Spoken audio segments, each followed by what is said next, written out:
It's interesting how the unexpected seasons of our lives often become the most essential. These periods yield fruits so significant that we can't imagine our lives without them. They become a pivotal part of our stories, and without them, the person we see in the mirror wouldn't be complete. This gap year was definitely something I never planned, but looking back, I realized how essential it has been. What began as an unintended pause became a necessary chapter in my life. Now I feel compelled to share the lessons that I've learned. Lesson 1. Work is a necessity for the human condition. There's a sense of purpose and structure that comes from having something to work towards. While many of us may dread work and its challenges, without it we can feel lost, not just financially but mentally as well. I think back to when God created Adam. The first thing he did was work by tending to the garden. Though work is essential, our identity was never meant to be defined by it. And that brings me to the next lesson. Lesson 2. Rest is more than just taking a nap. It's a way of life. This is something I'm still learning every day, but my reference point is always Jesus. He knew his identity was rooted in the Father. In this world, there's a constant pressure to prove yourself, whether it's through a resume, the way you speak, dressed, or even just exist. You find yourself caught in an endless cycle of striving, pursuing, and achieving, all to be approved and accepted. It's why you go through medical school to be approved as a doctor, or law school to be approved as a lawyer. While that's how the world works, it can become exhausting and draining. The beauty of a relationship with God is that there's no amount of work you can do to earn his approval. In the arms of my Father, there's no need for performance. I don't have to be anything but his child. This is my true identity. I am a child of the Most High. My daily activities and efforts should not stem from insecurity, but from a divine mandate to occupy until he comes. So I choose to work from a place of rest. Lesson 3. Focus on your journey.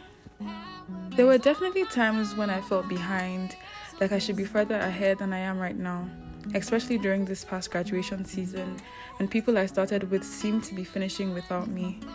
This feeling stemmed from comparing myself to others. The Bible teaches that those who compare themselves with others are not wise, and I certainly lacked wisdom during this time.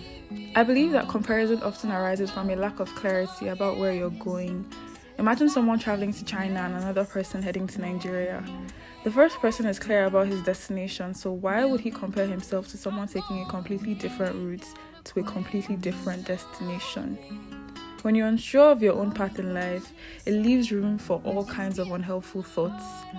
For me, one of my missions this year has been to gain clarity of purpose. I believe this is an ongoing journey, but as the days go by, it definitely becomes clearer and clearer. Lesson 4.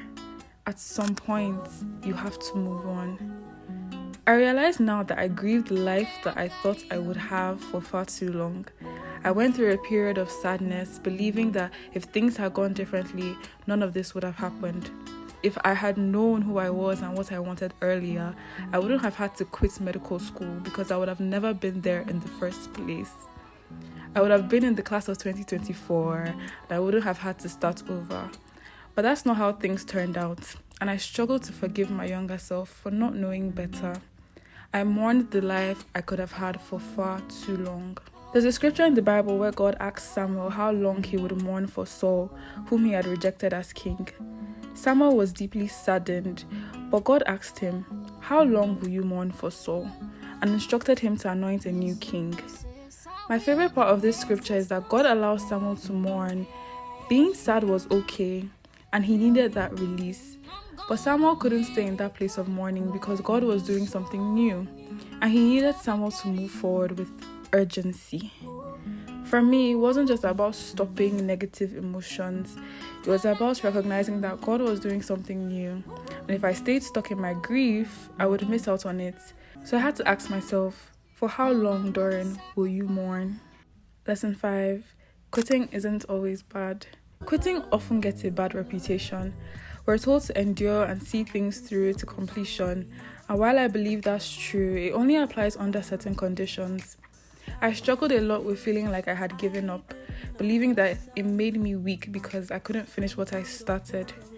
This brought a lot of shame and embarrassment, as you can imagine, but I've come to realize that this couldn't be further from the truth. Quitting sometimes requires immense strength. It takes courage to let go of things that no longer serve you when you have the opportunity, to release yourself from the opinions and expectations of others, and to prioritize your own life.